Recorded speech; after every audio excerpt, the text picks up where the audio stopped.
Hey there, it's the Catalyst Sessions for another Friday. My name is Bill DeYoung, and it's almost the weekend. What's the weekend, you asked, during the time of COVID? It's just the last 2 days of the week, doesn't really mean a thing, but it happens to be Friday. And my guest today is Lori Roy. She's an Edgar Award-winning novelist.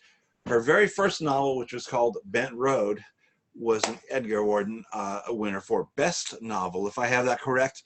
Her third novel, I'm doing this from memory, Lori, was Let Me Die in His Footsteps, which won the Edgar Award for Best Novel. Now, what's the Edgar Award, you ask? If you don't know, it's named after Edgar Allan Poe, which is quite an honor. There's actually an award that looks like a little bobblehead, and I'm hoping Lori will bring it in and show it to us. She's got one in the room there. This is Lori Roy. We're going to talk about her new book, which is called Gone Too Long, and Tampa Bay Noir, which is an anthology of local writers that she has contributed to. She lives in St. Petersburg. She is world famous, and I'm happy to say, hi, Lori. Hi. We're not famous. We might be overstating it. Well, Yeah. you're pals with Oprah Winfrey or something, and I think that's pretty cool.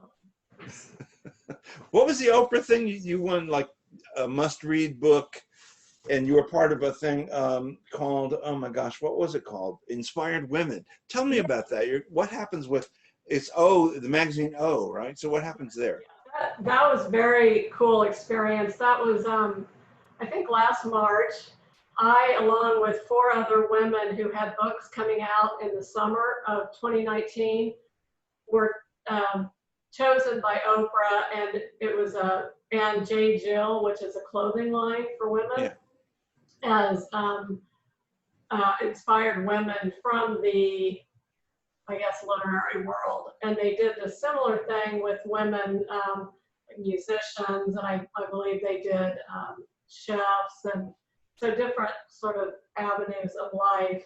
And we went to New York, and it was exactly as you'd imagine. It was a photo shoot where they put us in the J. Jill clothes, and it was hair and makeup.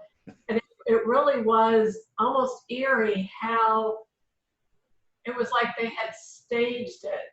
It was so what you'd think it would be, with the lights and the windows that went floor to ceiling, and you're looking out on, I don't remember which river it was. I don't know my geography that well. And then we were also featured in the O magazine as one of the best books of the summer, and they asked me. That's cool. Yeah, we shipped some of the items that inspired our books, and they did these beautiful spreads in the magazine, and so it was a really special event. And the women that I was part of it with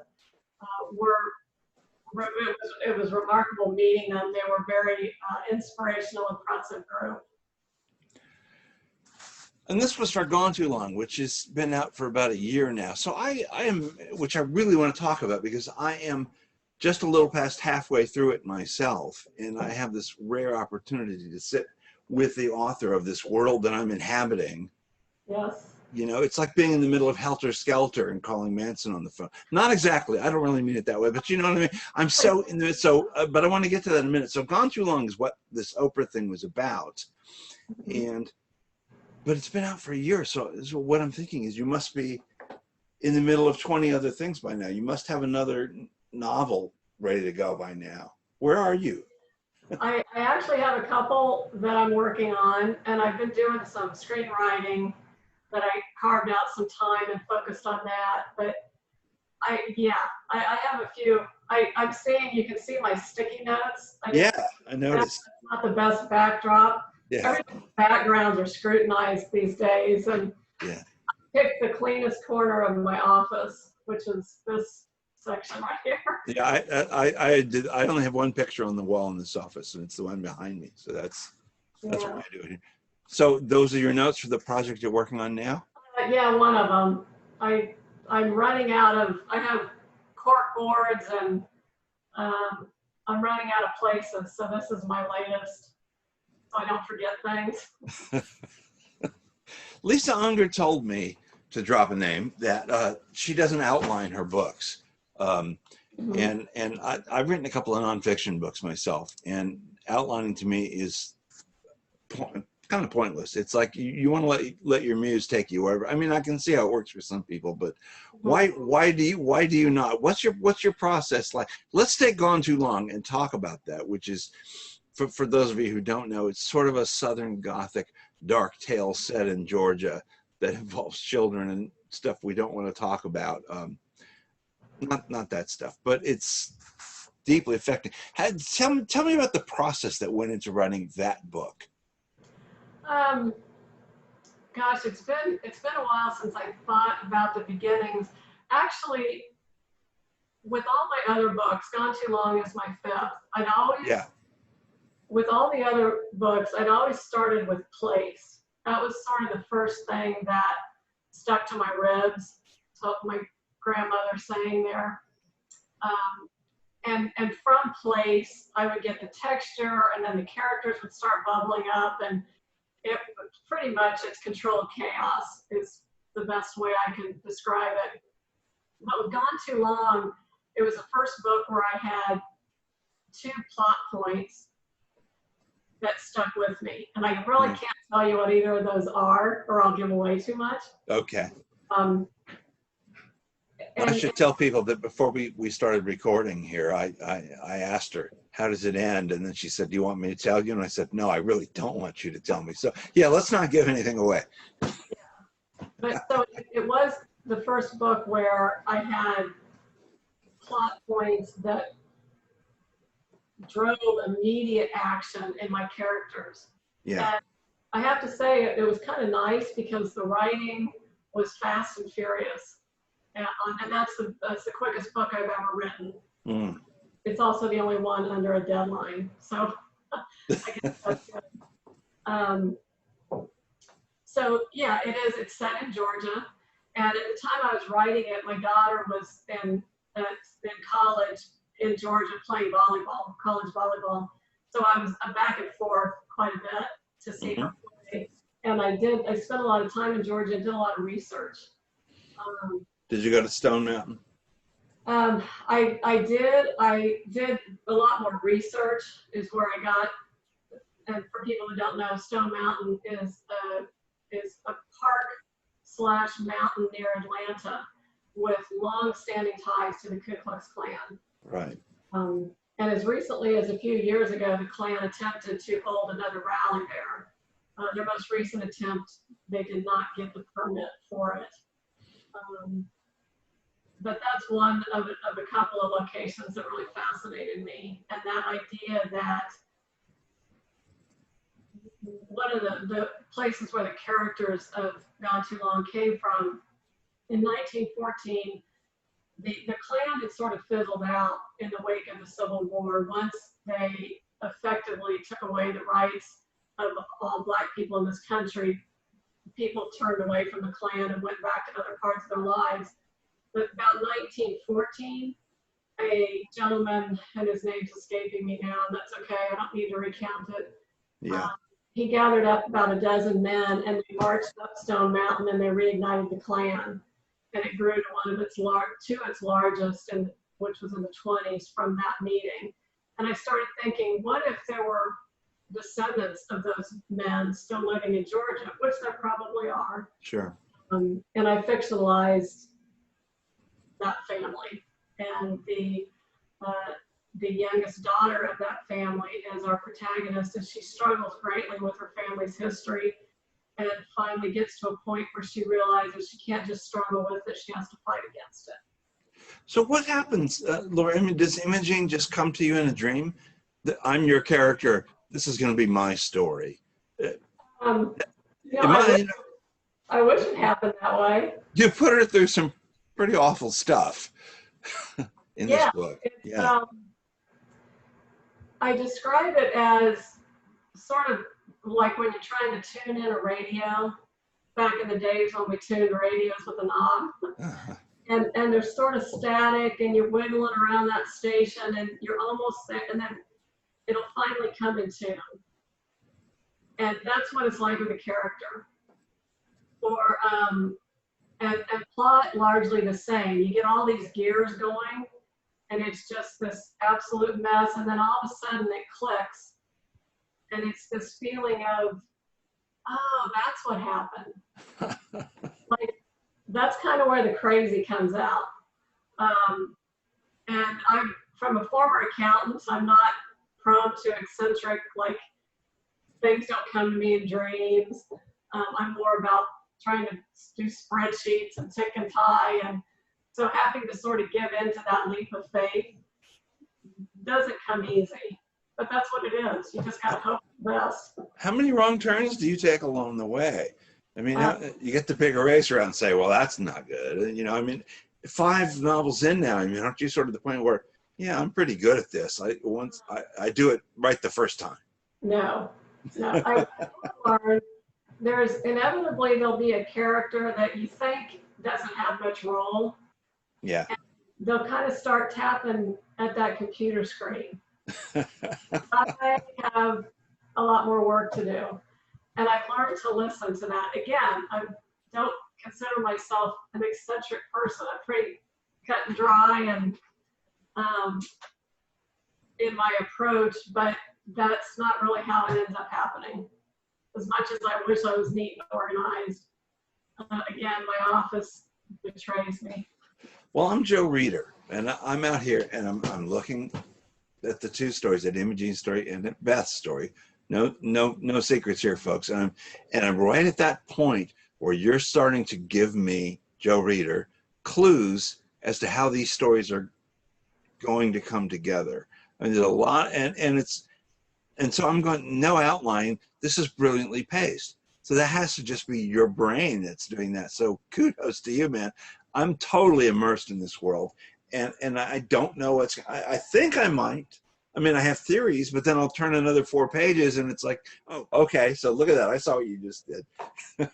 So I don't really. That's a lot of for a long time, probably most of my writing career, I have studied screenplays for plotting. I only sort of started taking a dive into doing that myself, but the screenplays are very structured. For the most part, not all, but they're very structured, 3 acts, inciting incidents, and plot was the thing that I had to work hardest at as a writer. I think we all sort of have our strengths and weaknesses. So I have spent a lot of time studying screenwriting, reading scripts, to get a sense of that, of plot and the structure.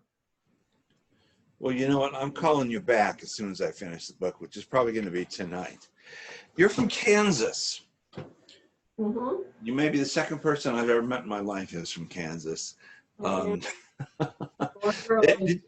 you just tell me you were an accountant? Yes, I was a tax accountant long ago.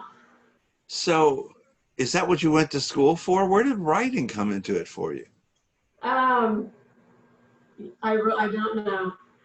When we moved to Florida a little over 20 years ago, and my kids were, in fact, I only had one child at the time, very young, and I decided I'd like to stay home with them for a while, but wanted to pursue a career, knowing they would eventually grow up and leave home, which they have now.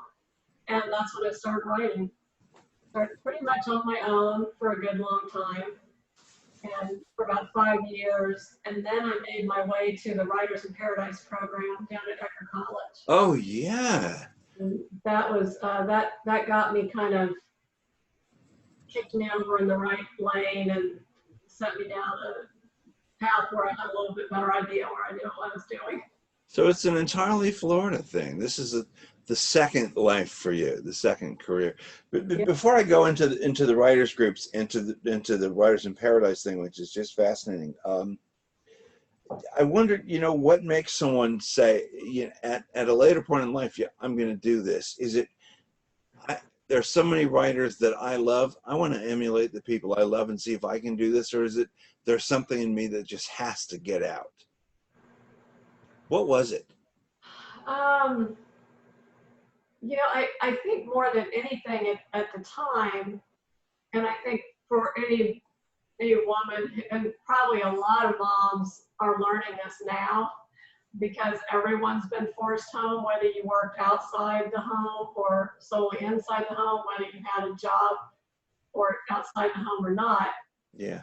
I was walking away from my career, and I was working at Hallmark Cards at the time, and that wasn't an easy choice. So I wanted to be building something with those years at home, even if it was only 750 words a day in the beginning, when my kids were young. I wanted to be building something during those years, and I really never thought about getting published. Even when it came to getting an agent, I just did it because that was the next step. I just started looking for an agent. Let me interrupt you though. I mean, why fiction? Specifically, you could have been writing textbooks or nonfiction or screenplays. Why this kind of dark? I love to use the word gothic. It's very Southern, almost crime fiction. Why? Where did that come from? Well, I wrote that road, and it was published, and the first thing you do is get pre-publication reviews. Mm-hmm. I didn't know any of this with your first book. I stumbled upon it I remember clearly, it was a Sunday morning, I stumbled upon my first review, which was from Kirkus. And so as reviews started coming in, they started calling my work gothic or suspense or crime fiction. And I never thought about it in terms of, and then when I got nominated for the Edgar, which is an award for best mystery novel, that's like, well, I guess I write mysteries. I thought about, that some of the best advice I got early on at Writers in Paradise was write the book you want to read. Yeah. It's different than write the book you want to write.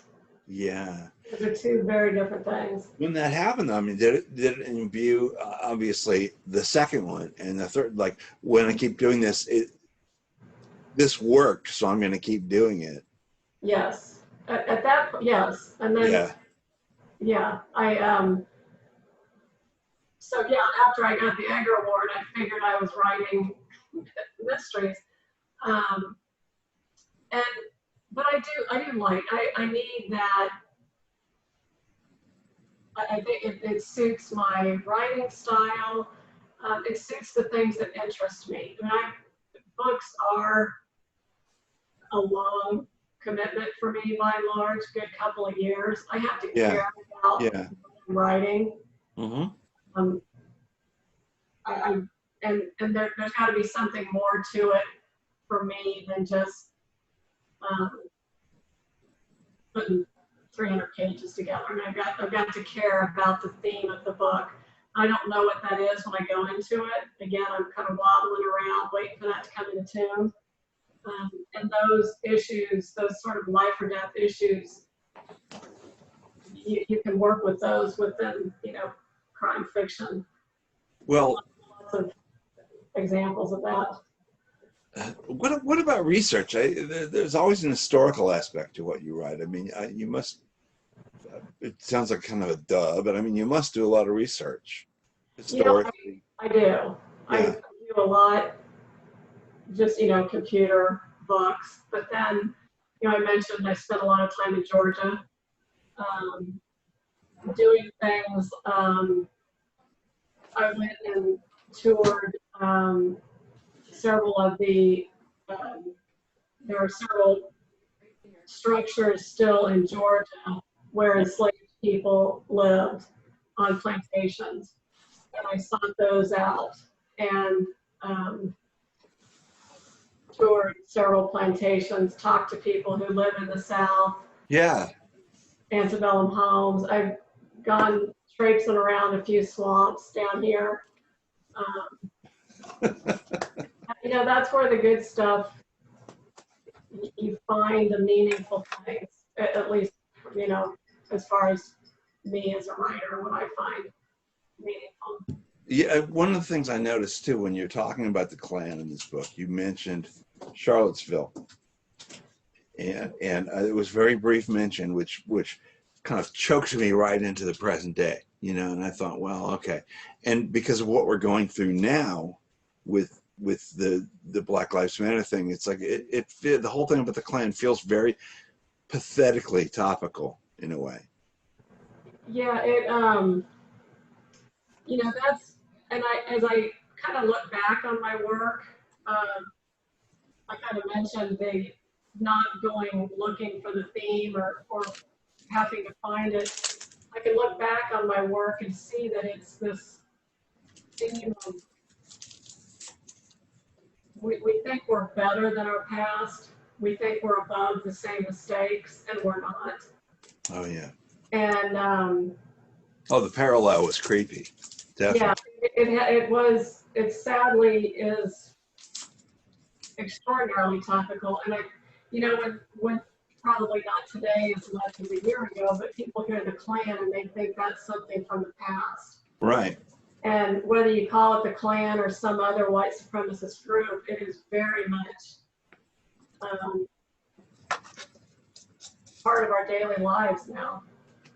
And I doubt people think of it as distantly as they did a few years ago. I think we're all aware of its influence. And the comment from Dennis Lehane makes sense to me now. You were involved with Sterling and the Edgar group. I wanted to ask you about. I wish you'd read one of my books. Let's put it that way. When you started working and sharing and showing your work with other writers, what does that do? And I read an interview with you somewhere where you talked about this. What does that do for an author?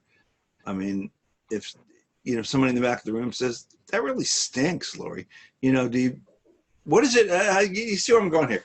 You can do it yourself, or you can talk to others. I mean, it is a solitary pursuit, as we say, but at some point you do share it with others. What do you get from that? Well, a couple things. When the first workshop that I went to, the first workshop environment was at Writers in Paradise. Yeah. I was in a class. Most of the people in the class were MFA. Either they had their MFAs or they were in an MFA program. And I don't know if you're familiar with Michael Carina's work. He's a very accomplished crime fiction writer. He's got 13, 14, 20 books. I'm not sure. He was in that class. This was 15, 16 years ago. Yeah. So it was a very advanced class, and I was very much not an advanced writer. And I sat while all the other writers had their work critiqued. I was the last one on the schedule for the conference. And they were getting hammered by, the class was hammering their work. And I think I saw that I wasn't experienced enough to be a good critic of anyone's work. And at first it scared me, like they are going to annihilate my work. But then I started feeling like, I hope they don't go easy on me because I'm so bad. Like I always tell my kids, if the coach is tough on you, it's because he knows you can take it. And by the end, I got hammered like everybody else, but by really smart readers, and it made me better. So I tell people, don't worry about being the worst writer in the room. Just learn. And the second thing I'll say about that, the real value doesn't come in being the one who is having your work critiqued. I mean, that is very valuable. The value comes in sitting down with someone else's work and learning how to come through that and help them be a better writer. You can't just say, oh, this is boring. You need to become educated enough, knowledgeable enough that you can say, your inciting incident is not happening until page 37. That's way too late. You need to move that up. So in critiquing and in editing other people's work, you're tuning up your own skills and making yourself a better writer in the process. Well, the thick skin helps too, doesn't it? I mean, you have to be Yeah. able to deflect the bullshit that comes your way, you know. Well, that more importantly, have a thick enough skin that you can know they're right, when they're right, Oh, sure. and fix it. Do you Um, do you like run your stuff by, you know, your husband, your friends, or somebody? when I'm done, my husband reads it. Mhm. And I know some writers will show like early drafts to their editor, but I am not. I pretty much beat it to death before anybody sees it. That's just the way. That's just what works for me. Or hopefully works. You're one of the writers in Colette Bancroft's collection called Tampa Bay Noir, which Yes. comes out Tuesday, August Yep. 4th. And this is, you've heard us talk about this on the Catalyst sessions before. I think it's 15 authors. All of Mhm. them have some connection to the Tampa Bay area in one way or another. And they've each written a short story, a noir, a dark and shadowy short story. Mhm. Yours is in there. Tell us about it. You wrote about Tierra Verde. Yes, I did. It's a great collection. We have extraordinary talent in the Tampa Bay area. And you Oh, put some it great writers in there. Yeah, including you. So tell me about yours. on. My story is about. I have to think back a minute. I've got a few short stories coming out here in the near future. A gentleman has borrowed some money who lives on Tierra Verde from a fellow who's eager to get it back. And he gets himself distracted by a pretty young gal who's working at the bar that he goes to and is more motivated than ever to get himself out of his financial trouble. And, it was interesting as I was thinking about this story and kind of looking back at my notes. I started writing this during the Kavanaugh hearings, which happened some time ago. Yeah. And there was a particular senator, I won't go into details, that watching him behave on TV, I found good insight into how men, at least like him, think of women. And although it was infuriating, it was also, as a writer, it was great insight because somebody shows you who they are, you believe them, Sure. and I used it. So that's a little topical as well, but it's not quite as apparent. As it's going along, as you know, the plot is unfolding in your mind and through your fingers. Yeah, I think I asked you about this before too. I mean, how do you know when to? It's starting to turn into a Stephen King story now. I got to back up a little bit. You know, you're your own best editor, in other words. Yeah, well, I'm sorry if it is like a Stephen. I haven't read it yet. If it is, I apologize in advance. But it's not like I hope everybody thinks it's as good as a Stephen King story, because that would be great. You follow the characters and there are missteps. mm-hmm. At least I take plenty of missteps. But then another great piece of advice that I got is if something is unraveling in your novel or your short story that you think isn't working or it seems too outlandish, if you find a way to make it work, you find a way to give your characters the motivation that make it work, that's how you come up with something that is unique. That's that writerly engine that you've developed over time. Yeah. Yeah. Hey, do me a favor. Yes. Can you look into the camera? Because I have to do a still photo at the end of this, and you've been looking away the whole time. My camera setup is a little odd. It's like mine at home. That's why I'm doing this on the laptop today. It's like this guerrilla thing. Lori Roy, absolute pleasure to speak with you today. Thank you. Pleasure to join you. We'll be looking for Tampa Bay Noir next week, and I'm telling you, I'm going to finish Gone Too Long tonight. I think probably very late at night, which seems very appropriate. And I'm sending you an email. Great. So look for that one. Thanks again for joining us. Have such as it is, a wonderful weekend. Thank you. You too. See you soon. Bye-bye. Bye.